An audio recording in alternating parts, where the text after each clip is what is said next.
ಹಾರಾಡು ಪ್ರೀತಿ ಹಕ್ಕಿಯು ನಾವೀಗ ಜೋಡಿ ಹಕ್ಕಿಯು. ದೊಡ್ಡ ಮನೆ ಕಡೆಯವರಿಂದ ಒಂದು ಧ್ವಜಾರೋಹಣ ಆಗ್ಬೇಕಲ್ವಾ? ನಮ್ ಜಾನಕಿ ಇದ್ದಾಳಲ್ಲ, ಜಾನಕಿ ಕೈಲೇ ಮಾಡಿಸಿ. ನಾನಾ?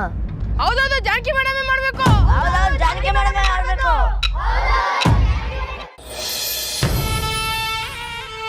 ನೋಡೋಣ ಇರು, ಒಂದು ಸ್ವಲ್ಪ ಹೊತ್ತರಲ್ಲಿ ಯಾರಾದ್ರೂ ಬಂದು ಬಾಗಿಲು ತೆಗಿಬೋದು. ಎಂತ ಕೆಲಸ ಮಾಡಿ ಹೋಗವ ಸುಮ್ಮನೆ ಇರೆ, ಯಾವಾಗ ನೋಡ್ರು ಪಟ ಪಟ. ಬನ್ನಿ ಸರ್.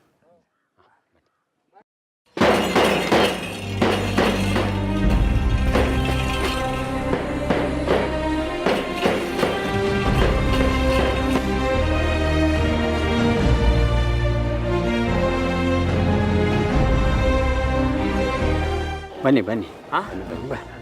ಬಾರಮ್ಮ.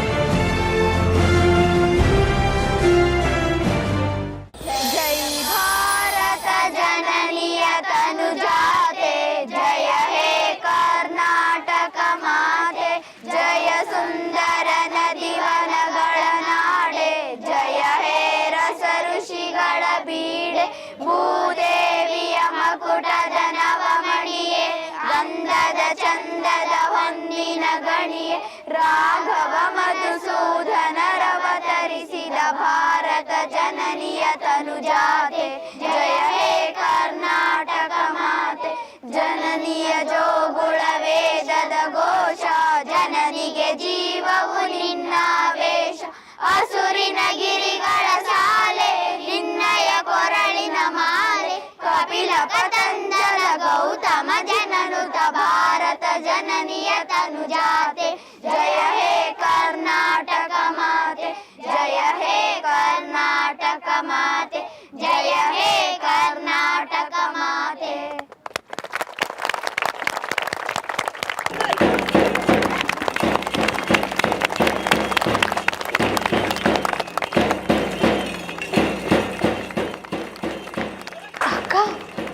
ಚಪ್ಪಳ ಸತ್ ಕೇಳಿಸ್ತೈತೆ. ಆಗೋಯ್ತು, ಬಾವುಟ ಹಾರಿಸಿದ ಕಾರ್ಯಕ್ರಮ ಮುಗ್ದೋಯ್ತಕ್ಕ.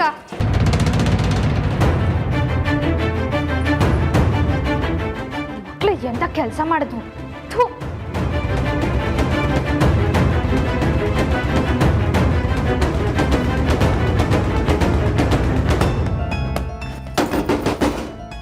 ಯಾರಿದ್ದೀರಾ? ಒಸಿ ಬಾಗ್ಲು ತೆಗಿಬಾರ್ದಾ?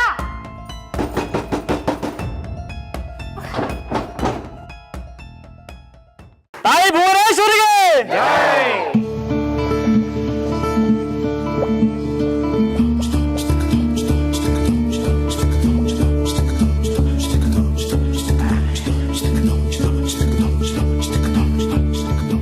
ಅರೆ ಸ್ವೀಟ್ಸ್ ಎಲ್ಲಮ್ಮ, ಹೋಗಮ್ಮ ಅಲ್ಲಿ ಸ್ವೀಟ್ ತಗೊಂಬೋಗು. ಹಾಂ ತಂದಿಡ್ಬೇಕಲ್ವೇ?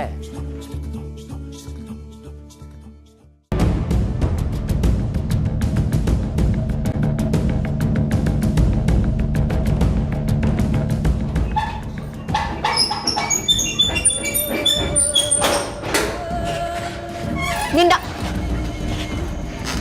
ಹೋಗಿ. ಎಲ್ಲ ಅವನು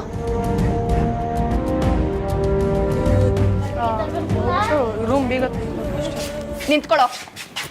ನಿನ್ನೆ ಕರಿತಾರೆ, ನಿಂತ್ಕೊಳ್ಳೋ. ಎಷ್ಟು ಕೊಬ್ಬು ನಿನಗೆ?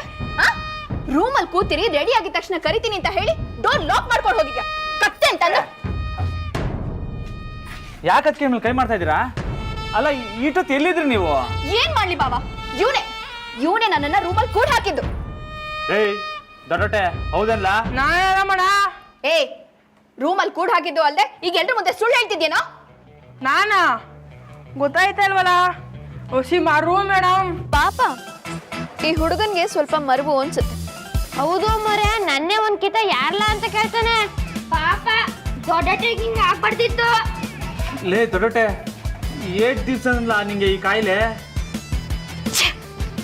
ಟೈಮ್ ಆಯ್ತು ನನಗೆ. ಅದಕ್ಕೆ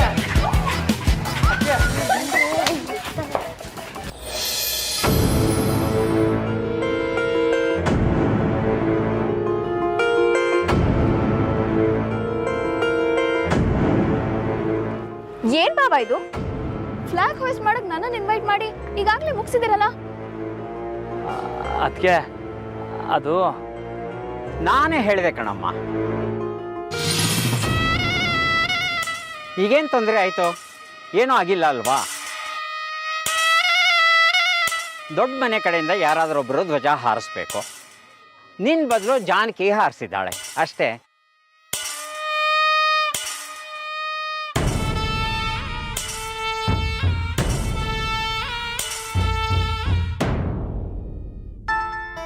ತಗೋ, ಸ್ವೀಟ್ ತಗೋ. ಬನ್ನಿ ಸರ್, ಕಾರ್ಯಕ್ರಮ ಶುರು ಮಾಡ್ಬೋಣ. ನಡೀರಿ. ಬನ್ನಿ.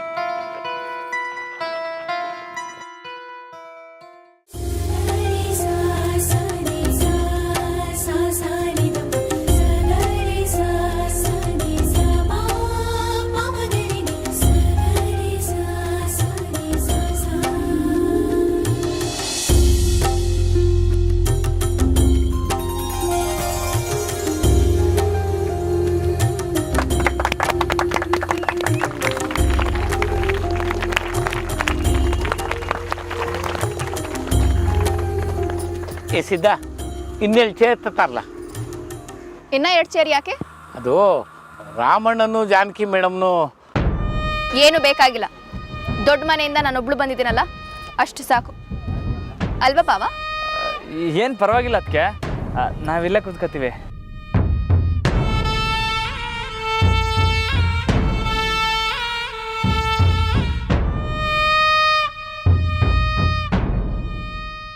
ಹಲೋ ಹಲೋ, ಕೇಳಿಸ್ತಾ ಇದ್ರಾ?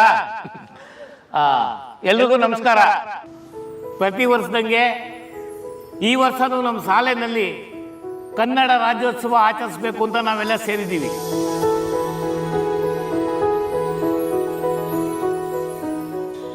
ನಮ್ಮ ಖುಷಿನ ಹೆಚ್ಚು ಮಾಡಲಿಕ್ಕೆ ನಮ್ಮ ಅತಿಥಿಗಳಾಗಿ ಕರ್ನಾಟಕ ಸಾಹಿತ್ಯ ಅಕಾಡೆಮಿ ಪ್ರಶಸ್ತಿ ವಿಜೇತರಾಗಿರ್ತಕ್ಕಂತಹ ವೃತ್ತಿಯಲ್ಲಿ ವೈದ್ಯರಾಗಿದ್ದು ವೈದ್ಯಕೀಯ ಶಾಸ್ತ್ರವನ್ನು ನಮ್ಮೆಲ್ರಿಗೂ ಅರ್ಥ ಆಗಂಗೆ ಸರಳವಾಗಿ ಕನ್ನಡದಲ್ಲಿ ಬರ್ತಿರ್ತಕ್ಕಂತಹ ಮಹಾನ್ ಸಾಧನೆ ಮಾಡಿರ್ತಕ್ಕಂತಹ ಡಾಕ್ಟರ್ ಸೋಮೇಶ್ವರ್ ಅವರು ಬಂದವರೇ. ಅವರಿಗೆ ನಮ್ಮೆಲ್ಲರ ನಿಮ್ಮೆಲ್ಲರ ಪರವಾಗಿ ಸ್ವಾಗತ ಕೋರ್ತೇನೆ.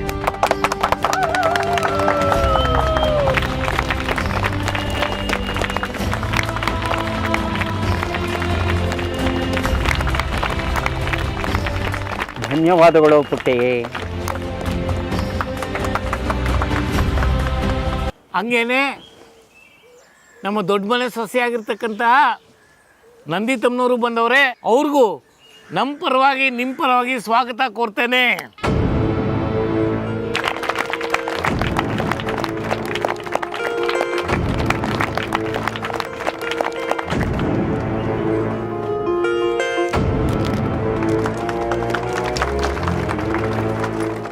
ಈಗ ದೀಪನ ಬೆಳಗೋದ್ರ ಮೂಲಕ ಕಾರ್ಯಕ್ರಮ ಶುರು ಹಚ್ಕೋಬೇಕು ಅಂತ ನಾ ಇವ್ರನ್ನೆಲ್ಲ ಕೇಳ್ಕೊತಾ ಇದ್ದೀನಿ.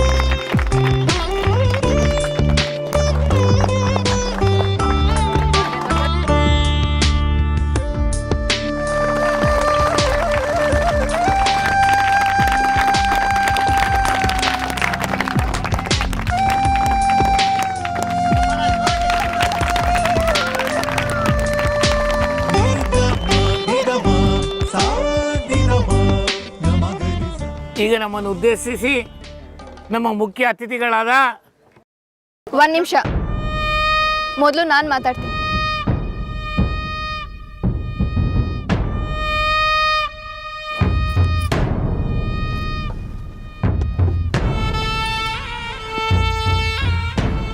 ನನಗೆ ಯೂಶ್ವಲಿ ಈ ಥರ ಸ್ಟೇಜ್ ಮೇಲೆ ನಿಂತು ಭಾಷಣ ಮಾಡೋದು ಅಂದರೆ ಇಷ್ಟ ಆಗಲ್ಲ.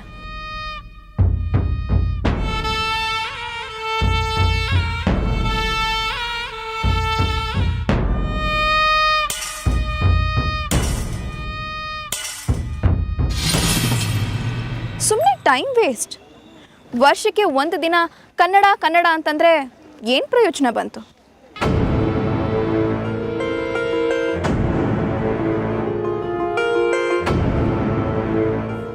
ಎನಿವೆ, ದೊಡ್ಡ ಮನೆಯಲ್ಲಿ ಮಾವನ ನಂತರ ಎಲ್ಲ ನಾನೇ. ಸೊ ಇವತ್ತಿನ ಫಂಕ್ಷನ್ಗೆ ಅವ್ರ ಬದಲು ನಾನು ಬಂದಿದ್ದೀನಿ. ಹಾಗೆ ನೋಡಿದ್ರೆ ಈ ಸ್ಕೂಲ್ಗೆ ನಾನು ಸಾಕಷ್ಟು ಮಾಡಿದ್ದೀನಿ.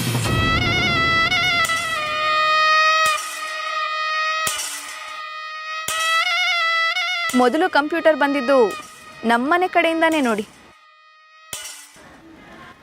ಕಂಪ್ಯೂಟರ್ ಬಳಸಬೇಕು ಅಂದರೆ ಬರೀ ಕನ್ನಡ ಸಾಕಾಗೋದಿಲ್ಲ. ನನಗೆ ಇಲ್ಲಿರೋ ಮಕ್ಕಳನ್ನ ನೋಡಿದ್ರೆ, ಅವ್ರ ಭವಿಷ್ಯದ ಬಗ್ಗೆ ಯೋಚನೆ ಮಾಡಿದ್ರೆ ತುಂಬ ಭಯ ಆಗ್ತಿದೆ.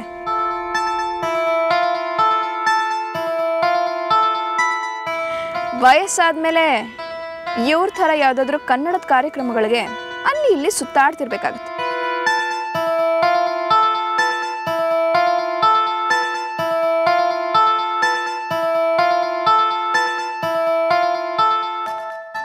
ಅಷ್ಟೇ, ಯೋಚಿಸಿ. ನನಗೆ ತುಂಬ ಟೈಮ್ ಇಲ್ಲ. ಈ ಫಂಕ್ಷನ್ನ ಬೇಗ ಮುಗಿಸ್ಕೊಡಿ.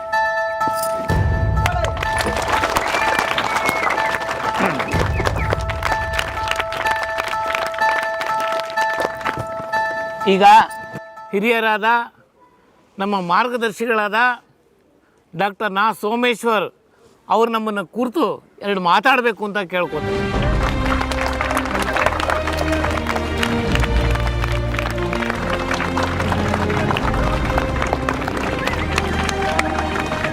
ಎಲ್ಲ ಕನ್ನಡಾಭಿಮಾನಿಗಳಿಗೆ ನನ್ನ ನಮಸ್ಕಾರ. ನಾನು ಯಾರು ಅಂತ ತಮಗೆ ಗೊತ್ತಾಯ್ತಾ? ಸರಿಯಾದ ಉತ್ತರ ಕೊಟ್ರಿ ನೋಡಿ. ನೀವು ನಿಮ್ಮೆಲ್ಲರಿಗೂ ಒಂದೊಂದು ಕನ್ನಡ ಪುಸ್ತಕವನ್ನು ಬಹುಮಾನವಾಗಿ ಕೊಡಬೇಕು.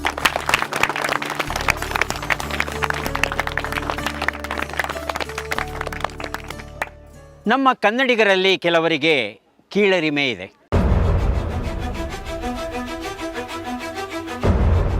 ಕನ್ನಡದಲ್ಲಿ ಓದಿದ್ರೆ ನಾವು ದಡ್ಡರಾಗ್ತೇವೆ, ಇಂಗ್ಲಿಷ್ ಭಾಷೆಯಲ್ಲಿ ಓದಿದ್ರೆ ಮಾತ್ರ ಬುದ್ಧಿವಂತರಾಗ್ತಾರೆ. ಇದು ಮೂಢನಂಬಿಕೆ. ಲವಲೇಶವೂ ಸತ್ಯ ಇಲ್ಲ ಇದರಲ್ಲಿ.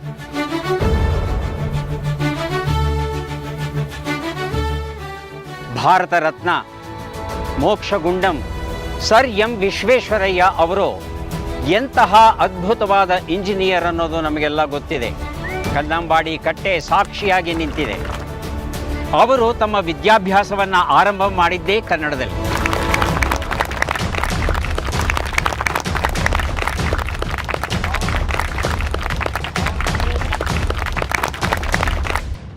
ಇನ್ನು CNR ರಾವ್, ವಿಶ್ವವಿಖ್ಯಾತ ರಸಾಯನಶಾಸ್ತ್ರಜ್ಞ, ಅವರೂ ಸಹ ತಮ್ಮ ಶಿಕ್ಷಣವನ್ನು ಆರಂಭಿಸಿದ್ದು ಕನ್ನಡದಲ್ಲಿ. ಹಾಗಾಗಿ ಕನ್ನಡದಲ್ಲಿ ಕಲಿತವರು ಅಂತಾರಾಷ್ಟ್ರೀಯ ಮಟ್ಟದಲ್ಲಿ ಖ್ಯಾತಿಯನ್ನು ಗಳಿಸ್ತಾರೆ. ಇದರಲ್ಲಿ ಯಾವುದೇ ಅನುಮಾನ ಇಟ್ಕೋಬೇಡಿ. ಕನ್ನಡ ಭಾಷೆ ಮೊದಲು ನಾವು ಕಲಿಬೇಕು. ಬೇರೆ ಭಾಷೆ ಕಲಿಬಾರ್ದು ಅಂತ ನಾನು ಹೇಳ್ತಾ ಇಲ್ಲ. ವಿಶ್ವೇಶ್ವರಯ್ಯನವರು ಇಂಗ್ಲಿಷ್ ಕಲಿತರು, ಆದರೆ ಮೊದಲು ಕಲಿತದ್ದು ಕನ್ನಡ.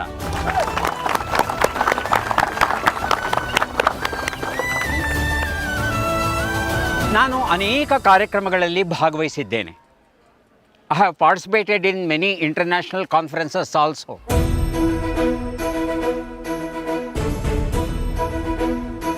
ಎಲ್ಲ ಕಡೆ ಹೋಗಿ ಮಾತನಾಡಬೇಕಾದ್ರೆ ನನಗೆ ಧೈರ್ಯವನ್ನು ತಂದುಕೊಟ್ಟಿದ್ದು ನನ್ನ ಮಾತೃಭಾಷೆಯಾದ ಕನ್ನಡ.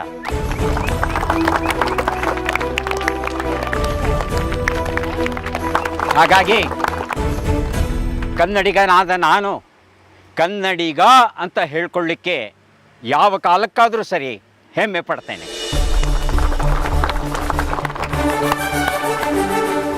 ನಮಗೆ ನಮ್ಮತನ ಬಹಳ ಮುಖ್ಯ.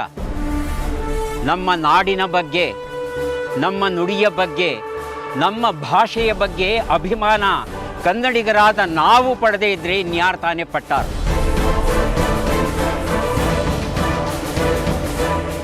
ನಾವು ನಮ್ಮ ಭಾಷೆಯನ್ನು ಪ್ರೀತಿಸೋ ಹಾಗೆ ನಮ್ಮ ಊರನ್ನು ಪ್ರೀತಿಸಬೇಕು, ನಮ್ಮ ಜನರನ್ನು ಪ್ರೀತಿಸಬೇಕು, ನಮ್ಮ ಶಾಲೆಯನ್ನು ಪ್ರೀತಿಸಬೇಕು. ಈ ಶಾಲೆಗೆ ಬರ್ತಾ ಇದ್ದ ಹಾಗೇನೆ ಒಂದು ಅದ್ಭುತವಾದ ದೃಶ್ಯವನ್ನು ಕಂಡೆ. ನಮ್ಮ ರಾಮಣ್ಣ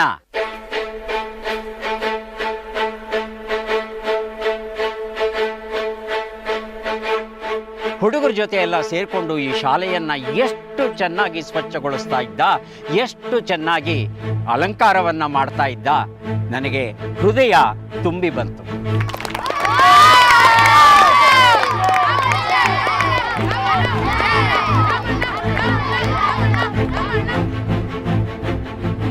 ನಮ್ಮವರು, ನಮ್ಮ ಶಾಲೆಗೆ ಸಂಬಂಧಪಟ್ಟವರು ಕೆಲಸವನ್ನು ಮಾಡಿದ್ರೆ ಅದನ್ನು ಕರ್ತವ್ಯ ಅಂತ ನಾವು ಕರಿತೀವಿ. ಆದರೆ ನಮ್ಮ ರಾಮಣ್ಣ ಮಾಡಿದ್ದಾನಲ್ಲ, ಅದಕ್ಕೆ ಮತ್ತೊಂದು ಹೆಸರೇ ಪ್ರೀತಿ ಮತ್ತು ಅಭಿಮಾನ.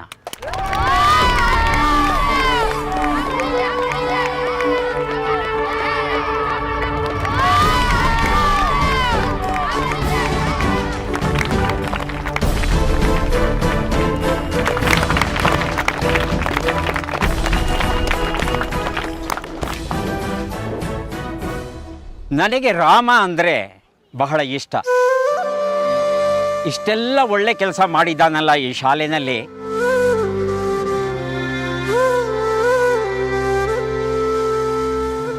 ಕನ್ನಡದ ಬಗ್ಗೆ ಅವನ ಅನಿಸಿಕೆ ಏನು, ಅವನ ಅಭಿಮಾನ ಏನು, ಏನಿದೆ ಅವನ ಮನಸ್ಸಲ್ಲಿ, ಅದನ್ನು ತಿಳ್ಕೊಳ್ಳೋ ಆಸೆ. ರಾಮ, ಬಾಪ್ಪ ಮೇಲೆ ಕನ್ನಡದ ಬಗ್ಗೆ ಒಂದಷ್ಟು ಮಾತಾಡ್ಬಾ. ಅಯ್ಯಯ್ಯೋ, ಅದೆಲ್ಲ ಯಾಕೆ? ಅದೆಲ್ಲ ಬರೋಕ್ಕಿಲ್ಲ. ಹಾಗನ್ಬೇಡ ಬಾಪ್ಪ, ನಿನಗೆ ಕನ್ನಡದ ಬಗ್ಗೆ ತುಂಬ ಅಭಿಮಾನ ಇದೆ, ನನಗೆ ಗೊತ್ತು. ಬಾ, ನಿನ್ನ ಬಾಯಾರೆ ಕೇಳೋಣ. ಬಾಪ್ಪ.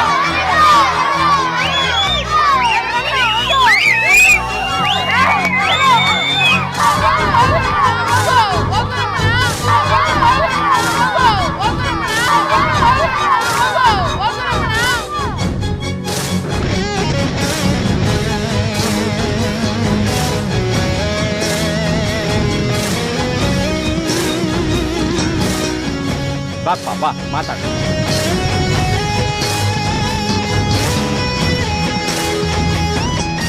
ಎಲ್ರಿಗೂ ನನ್ನ ನಮಸ್ಕಾರ.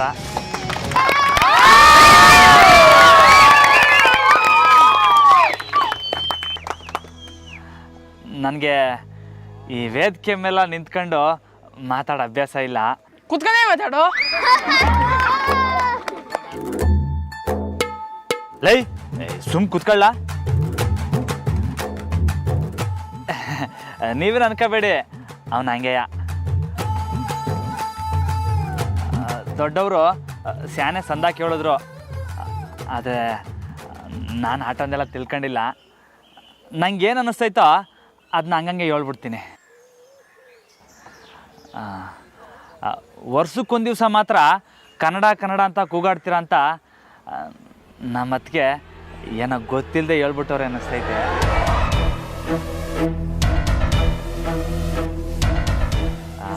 ಇವಾಗ ನಾವು ವರ್ಷಕ್ಕೊಂದು ದಿವಸ ಹುಟ್ಟುಹಬ್ಬ ಮಾಡ್ಕೊಳಕ್ಕಿಲ್ವೇ? ವರ್ಷ ಪೂರ್ತಿ ಹೆಣ್ದಂಗೆ ಇದ್ಬಿಟ್ಟು ಹುಟ್ಟುಹಬ್ಬದ ದಿವಸ ಮಾತ್ರ ಎದ್ದು ಬಂದ್ಬಿಡ್ತೀವಾ? ಇಲ್ಲ ಅಲ್ವಾ? ಅಲ್ವಾ ಅದಕ್ಕೆ